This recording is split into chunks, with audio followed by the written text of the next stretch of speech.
حي على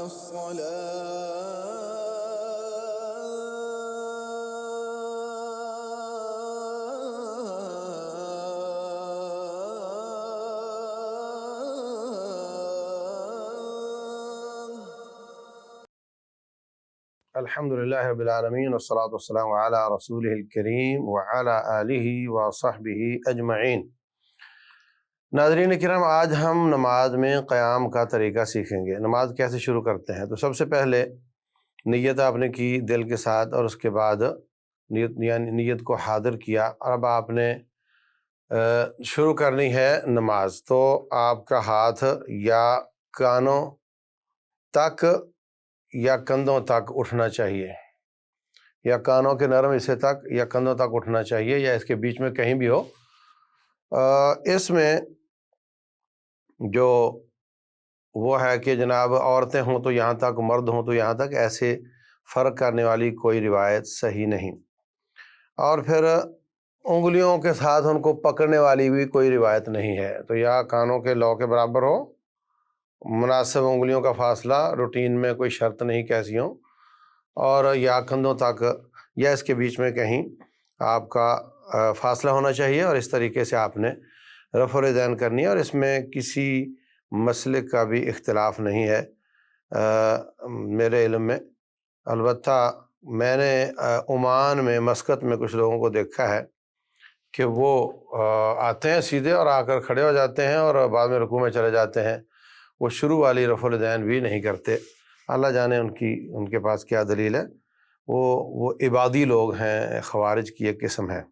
اس کے بعد آپ کھڑے ہو گئے ہیں، اور اب آپ نے قیام کیا ہے۔ قیام جو ہے یہ رکن ہے نماز کا، اور اگر کوئی شخص بیمار ہو تو بیٹھ کر نماز پڑھ سکتا ہے، اور اگر بیمار نہیں اور بیٹھ کر نماز پڑھ رہا ہے تو اس کو آدھا اجر ملے گا، اس طرح فرمایا ہے رسول اللہ صلی اللہ علیہ وسلم نے۔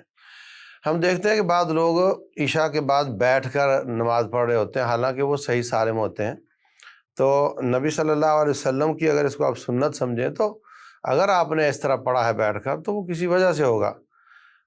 ایسا نہیں کہ جناب وہ جان بوجھ کر بیٹھ کر نماز پڑھیں۔ تو سب رکعتیں کھڑے ہو کر ہی پڑھنی چاہیے، وہ نفل ہوں یا فرض ہوں، سنتیں کچھ بھی ہوں۔ البتہ اگر کوئی جان بوجھ کر بیٹھتا ہے تو حدیث میں آتا ہے کہ اس کو آدھا اجر ملے گا، اور اگر عذر کے ساتھ بیٹھ کر پڑھتا ہے تو اس کو پورا اجر ملے گا۔ اور آج کل ایک نئی شکل ہے، اچھا اگر کوئی بیٹھ کر نماز نہیں پڑھتا تو لیٹ کر پڑھ سکتا ہے۔ تو اس میں جو فقہ حنفی میں تو اس طرح ہے کہ آپ کے پاؤں قبلہ رخ ہوں اور آپ چت پیچھے لیٹ جائیں، اور آپ اس طرح۔ تو مریض آدمی کا، اور ہسپتال میں خاص طور سے، اور ان کی کس طرف اس کی جہت ہے، یہ کوئی قاعدہ ضابطہ نہیں ہے۔ جب انسان مجبور ہو جاتا ہے تو پھر وہ جیسے بھی لیٹ کر پڑھتا ہے اللہ تعالیٰ قبول کرے گا۔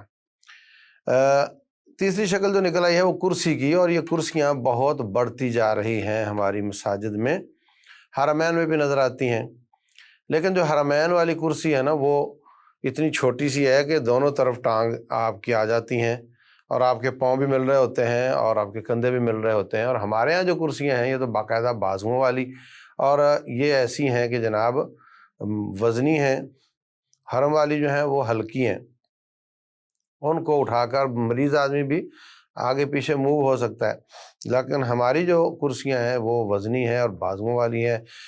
انسان اتنا ہے تو کرسی اتنی بڑی ہے، اور اس کا یہ نقصان ہو رہا ہے کہ دوسری رکعت میں عموماً لوگ ساتھ ملتے ملتے فاصلے ختم کرتے ہیں، تو اس کے اور امام کے درمیان فاصلہ بڑھ جاتا ہے، تو وہ بیچارہ وہیں رہتا ہے اور صف میں فاصلہ آ جاتا ہے، اور یہ بہت غلط بات ہے۔ اگر ہم کہیں کہ بھئی تم لوگ آخر میں کرسیاں رکھا کرو، تو پھر ظاہر سی بات ہے لوگ لیٹ آتے ہیں، تو آخر میں بھی رکھیں گے تو بعد میں پھر لوگ آئیں گے، ان کے اور امام کے بیچ میں پھر فاصلہ بڑھ جاتا ہے۔ تو اس کا حل یہ ہے کہ اول تو کرسیوں سے بچا جائے اور بیٹھ کر نماز پڑھی جائے۔ اور پھر بسا اوقات کرسی جو ہے اس میں بعض لوگ کھڑے ہو کر نماز پڑھ رہے ہوتے ہیں، یعنی قیام کھڑے ہو کر کرتے ہیں، تو وہ کرسی کے آگے کھڑا ہے، ساری سب سے آگے کھڑا ہے، وہ آدھا امام بنا ہوا ہے، امام تھوڑا اور آگے ہے اور یہ بیچ میں ہے۔ اور اگر وہ مقتدیوں کے برابر کھڑا ہونا چاہتا ہے تو کرسی کو پیچھے کرے گا، اور وہ کرسی جو ہے وہ پچھلے آدمی کی جو دوسری صف میں ہے اس کی نماز کو برباد کرے گی۔ تو یہ سب اس کی قباحتیں ہیں۔ اس کو دو ٹوک منع کرنا تو تھوڑا مشکل ہو رہا ہے، لیکن بہرحال اس کا حل یہ ہے، اول تو یہ کہ بغیر کرسی کی نماز پڑھی جائے، بیٹھ کر پڑھی جائے، اور اگر ضرور ہی کرسی پر پڑھنی ہے تو پھر اس طرح کی کرسیاں ہوں جو بہت زیادہ آرام دہ نہ ہوں، اور ان کے دونوں طرف ٹانگیں آپ کی جا سکتی ہوں اور ان کو موو کرنا آسان ہو۔ ترکی میں اس طرح کی کرسیاں میں نے بعض تصویریں دیکھی ہیں، اور وہ بہت چھوٹی ہیں، اور وہ اس کے اوپر آدمی بس اوقات سجدہ بھی کر سک رہا ہوتا ہے، اور اس کے بعد دوبارہ بیٹھنا اس کے لیے بہت آسان ہوتا ہے۔ تو بہر صورت قیام کرنا چاہیے حت الوسع، اور اس کے بعد آ جاتا ہے کہ آپ کے جو ہاتھ ہیں وہ کہاں باندھنے ہیں۔ تو اس بارے میں امام بخاری رحمۃ اللہ علیہ نے تو ایک روایت بیان کی ہے، باب یہی قائم کیا ہے کہ سینے پر ہاتھ باندھنے ہیں، مگر وہ جو ابن خزیمہ والی روایت ہے وہ ان کے معیار پر نہیں، تو انہوں نے سیدھے ہاتھ کو الٹے ہاتھ پر باندھنے کا بیان کر کے اس سے استدلال نکالا ہے کہ جب آپ سیدھا ہاتھ الٹے ہاتھ کے اوپر باندھو گے تو وہ ناف سے نیچے جا ہی نہیں سکتا، تو آپ دیکھ لیں کہ یہ ہے تو اس کو آپ نیچے کیسے لے جا سکتے ہیں۔ تو اسی سے نکلتا ہے کہ ناف کے اوپر اور سینے پر ہوں گے۔ اور ویسے ایک روایت آتی ہے ابن خزیمہ میں وائل بن حجر رضی اللہ عنہ کی، اور ایک مسند احمد میں، اور اس میں بھی سینے کے اوپر ہاتھ باندھنے کا تذکرہ ہے۔ دوسری بات یہ ہے کہ ہاتھ باندھنا اور چھوڑنا، اس بارے میں حضرت سہل بن سعد رضی اللہ تعالیٰ عنہ کہتے ہیں کہ صحابہ اکرام کو حکم دیا جاتا تھا کہ سیدھے ہاتھ کو الٹے ہاتھ پر باندھیں، تو یہ جو باندھنے کا حکم دیا جاتا تھا تو اس کا مطلب یہ لازم ہے ہاتھ باندھنے چاہیے۔ اور اس کو باندھنے کے تین طریقے ہو سکتے ہیں۔ عربی میں ہاتھ اتنا بھی ہوتا ہے، اور اللہ فرماتے ہیں یعنی جب فقطعوا ایدیہما، چور کا ہاتھ کاٹو تو یہ بھی ہاتھ ہے، اور اللہ فرماتے ہیں فاغسلوا وجوہکم وایدیکم الی المرافق، تو یہ بھی ہاتھ ہے۔ تو اگر یہ اس طریقے سے کلائی کے اوپر ہاتھ رکھا جائے تو یہ طریقہ بھی جائز ہے۔ اگر دونوں طرف تنگی ہو تو ہتھیلی پر ہتھیلی آ جائے تو یہ بھی طریقہ جائز ہے، یا پھر پوری کونی پر ہاتھ ہو اس طریقے سے تو یہ طریقہ بھی جائز ہے۔ تینوں طریقے ہاتھ پر ہاتھ باندھنا ہی سمجھے جاتے ہیں، البتہ اس طرح آگے بازو کو جا کر پکڑنا یہ درست نہیں ہے۔ اگلی بات یہ ہے کہ جو روایات جن میں ہاتھ باندھنے کا ذکر نہیں، بعض لوگ ان کو پکڑ کر کہتے ہیں دیکھو جی ہاتھ باندھنے کا ذکر ہی نہیں ہے، تو کسی روایت میں ہاتھ باندھنے کا ذکر نہ ہو تو دوسری روایت میں ہو کہ ہاتھ باندھنے کا حکم دیا جاتا تھا، تو سب روایتوں کو ملا کر ہی حکم بنتا ہے۔ ایک روایت جس میں تذکرہ نہ ہو اس کو پکڑ کر ہم یہ نہیں کہہ سکتے کہ ہاتھ چھوڑ کر نماز پڑھنی چاہیے۔ اگلی بات یہ ہے کہ پھر آپ نے اللہ اکبر کہنے کے بعد آپ نے دعائے استفتاح پڑھنی ہے۔ دعائے استفتاح ایک تو بڑی معروف ہے، سبحانک اللہم و بحمدک و تبارک اسمک و تعالی جدک و لا الہ غیرک، یہ بھی ثابت ہے۔ اور اس سے زیادہ سند میں مضبوط روایت ہے اللہم باعد بینی و بین خطایای، یہ بھی پڑھنی چاہیے۔ اور تیسرا، رسول اللہ صلی اللہ علیہ وسلم نے کسی کو پڑھتے ہوئے سنا تو اس کی ستائش کی کہ اللہ اکبر کبیرہ والحمد للہ کثیرہ و سبحان اللہ بکرۃ و اصیلا، یہ بھی دعائے استفتاح کے طور پہ پڑھی جا سکتی ہے۔ اسی طریقے سے اس کے بعد آپ نے تعوذ پڑھنا ہے، اور جو بسم اللہ پڑھنا ہے۔ تعوذ اعوذ باللہ من الشیطان الرجیم بھی ٹھیک ہے، اعوذ باللہ من الشیطان الرجیم من ہمزہ ونفخہ ونفثہ، یہ بھی پڑھا جا سکتا ہے۔ رسول اللہ صلی اللہ علیہ وسلم کو اللہ تعالیٰ نے حکم دیا کہ جب بھی آپ قرآن پڑھو فاستعذ باللہ من الشیطان الرجیم، تعوذ پڑھا کرو۔ تو آپ نماز میں ہوں یا غیر نماز میں ہوں، نماز میں سورت شروع کر رہے ہوں یا بیچ سے پڑھ رہے ہوں، اعوذ باللہ سے قرأت شروع ہونی چاہیے، تعوذ سے شروع ہونی چاہیے، اور اس کے بعد اگر آپ سورت شروع کر رہے ہیں تو پھر بسم اللہ الرحمن الرحیم پڑھنا چاہیے، سوائے سورت توبہ کے کہ اس کے شروع میں بسم اللہ نہیں پڑھنی چاہیے۔ تو اس طریقے سے اگر آپ نے ایک بار اعوذ باللہ من الشیطان الرجیم پڑھ لی ہے تو پھر اگلی رکعت میں بار بار اس کو پڑھنا ضروری نہیں ہے، کیونکہ آپ نماز میں ہی ہیں اور آپ نے قرآن کو اعوذ باللہ من الشیطان الرجیم سے شروع کیا ہے، وہی سب کے لیے کافی ہو جائے گی۔ البتہ اگر آپ کوئی بھی سورت شروع کر رہے ہیں، وہ فاتحہ ہو یا کوئی اور ہو، تو پھر اس کے لیے بسم اللہ الرحمن الرحیم پڑھنی چاہیے۔ بعض روایات میں ہے کہ رسول اللہ صلی اللہ علیہ وسلم فاتحہ کے شروع میں، فاتحہ سے پہلے اور قرات ختم ہونے کے بعد رکوع سے پہلے 2 سجدے کرتے تھے۔ یہ روایت حسن بصری رحمہ اللہ سامرہ بن جندب سے بیان کرتے ہیں، اور یہ تدلیس ہے، آنا ہے اس میں، اس وجہ سے اس کو اکثر علماء ضعیف قرار دیتے ہیں، اور بعض نے اس کو حسن بھی کہا ہے۔ تو بہر صورت ہمیں امام کے پیچھے فاتحہ پڑھنی چاہیے۔ بعض علماء اس کی نفی کرتے ہیں، لیکن سنن ابی داود میں روایت ہے، اور وہ روایت بالکل صحیح بھی ہے، اور وہ فجر کی نماز کے بارے میں ہے۔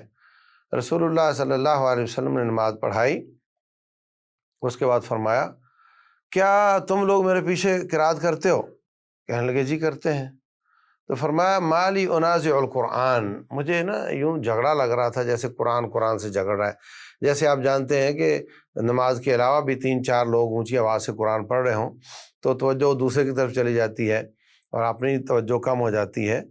تو میرے ساتھ یہ ہو رہا تھا، تو آپ لوگ لا تفعلوا الا بفاتحۃ الکتاب، فاتحہ کے سوا کوئی اور قرات نہ کیا کرو، فإنہ لا صلاۃ لمن لم یقرأ بہا، کیونکہ فاتحہ کے بغیر نماز نہیں ہوتی۔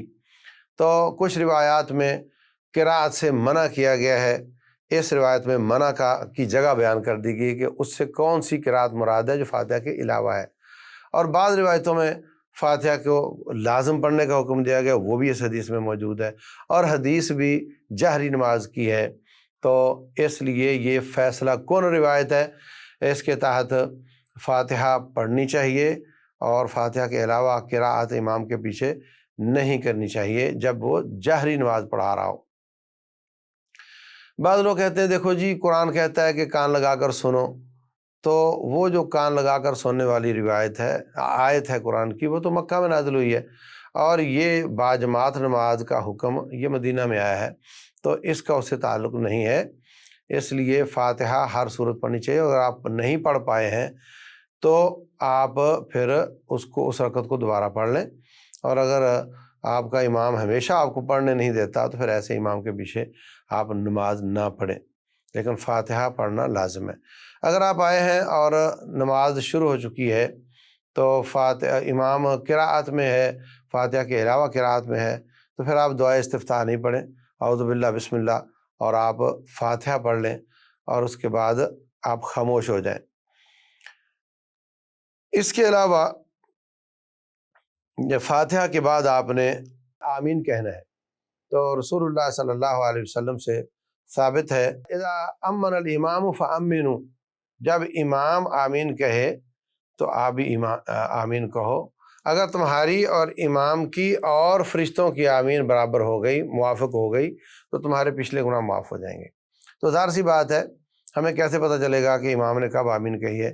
جب وہ جہری طور پہ کہے گا، اور ہمیں بھی جہری طور پر کہنی ہے، تب جا کر وہ فرشتوں کی بھی موافقت ہوگی تو گناہ معاف ہو جائیں گے۔ تو بعض روایتوں میں اس کی وضاحت بھی آئی ہے کہ نبی صلی اللہ علیہ وسلم لمبا آمین کو لمبا کرتے تھے، آمین اس طرح لمبا کرتے تھے، تو اس سے بھی ثابت ہوتا ہے۔ اور بعض روایتوں میں یہ بھی آتا ہے کہ مسجد گونج اٹھتی تھی، تو بہر صورت امام کو اور مقتدیوں کو آمین کہنی چاہیے، لیکن اس قدر اونچی آواز کے سب سے زیادہ آپ کی آواز آ رہی ہو اور باقی سب کی آپ سے دھیمی ہو، یہ انداز درست نہیں ہے، اور امام کے آمین سے پہلے ہی آمین شروع کر دینا یہ بھی انداز درست نہیں ہے۔ امام کے برابر چلنا ہے، اس میں ساری نماز میں پیچھے پیچھے چلنا ہے، اور آمین میں امام کے برابر چلنا ہے آپ نے، اور آمین کا معنی، اچھا بعض لوگ پڑھتے ہیں آمین، آمین کا معنی ہوتا ہے ارادہ کرنے والے، ولا آمین البیت الحرام، تو یہ غلط ہے۔ اسی طرح کو بہت لمبا کر دینا، آمین، اس طرح پڑھنا چاہیے، میم پر شد بھی نہیں پڑھنی چاہیے۔ اس کے بعد آپ نے کوئی نہ کوئی اور صورت پڑھنی، اگر آپ اکیلے ہیں، اور اگر آپ امام کے ساتھ ہیں تو پھر آپ نے ظاہر سی بات ہے خاموش رہنا ہے۔ اگر قرأت جہری ہو رہی ہے، اگر سری قرأت ہے تو پھر آپ کا جھگڑا نہیں امام کے ساتھ، پھر اگر آپ کچھ پڑھ لیتے ہیں تو انشاءاللہ کوئی حرج کی بات نہیں ہے۔ یہاں پر دو باتیں اور بھی ہیں، اور ایک یہ کہ اگر آپ نے صورتیں پڑھنی ہیں تو کیا آپ صورتوں میں ترتیب کا خیال رکھیں گے یا نہیں رکھیں گے؟ تو پہلی بات تو یہ کہ ہمیں ترتیب کا خیال رکھنا چاہیے، اچھی بات ہے، لیکن اگر آپ ترتیب کا خیال نہیں رکھتے تو یہ کوئی ایسی بات نہیں کہ جس پر سجدہ سہو لازم آ جائے یا کوئی گناہ ملتا ہو، ایسا نہیں۔ اس کے کئی دلائل ہیں۔ نمبر ایک، رسول اللہ صلی اللہ علیہ وسلم نے تہجد پڑھی، حضرت عبداللہ بن عباس رضی اللہ عنہ ساتھ پڑھ رہے تھے، تو آپ نے پہلے بقرہ پڑھی، اس کے بعد نساء پڑھی، پھر آپ نے آل عمران پڑھی۔ تو یہ ترتیب وہ والی نہیں ہے جو قرآن کی ہے، تو ثابت ہوا کہ یہ جائز ہے۔ اسی طریقے سے رسول اللہ صلی اللہ علیہ وسلم کے پاس ایک شکایت آئی کہ ہمارا امام جو ہے وہ ہر رکعت میں آخر میں جو ہے وہ یا شروع میں وہ سورہ قل هو اللہ احد پڑھتا ہے، تو آپ نے کہا کہ اس میں اللہ کے اوصاف ہیں اور مجھے اس سے محبت ہے، فرمایا حبک ایہا تدخلک الجنہ، یہ تیرا طریقہ، اس سے آپ جنت میں چلے جاؤ گے۔ ہر قرأت کے بعد سورۃ اخلاص پڑھیں گے یا پہلے پڑھ کے پھر کچھ اور پڑھیں گے تو دونوں صورتوں میں ترتیب خراب ہوگی، اور نبی صلی اللہ علیہ وسلم نے اس کی ستائش کر کے اس کو اچھا قرار دیا ہے۔ اور آپ دیکھتے ہیں کہ بسا اوقات امام بھول جاتا ہے تو پھر وہ پیچھے سے شروع کر رہا ہوتا ہے، تو ترتیب تو پھر بھی خراب ہو رہی ہوتی ہے، اگلی آیت پھر پچھلی آیت پھر اگلی آیت۔ اسی طریقے سے فاتحہ سب سے پہلے ہے اور بعد میں کوئی نہ کوئی صورت ہے، تو ترتیب تو یہاں بھی خراب ہو رہی ہے۔ آپ نے فاتحہ کے بعد قل والا پڑھی، اگلی رکعت میں پھر فاتحہ کے بعد قل اعوذ برب الناس پڑھی، تو فاتحہ اور اخلاص پھر فاتحہ پھر ناس، تو ترتیب تو یہاں بھی خراب ہوئی ہے۔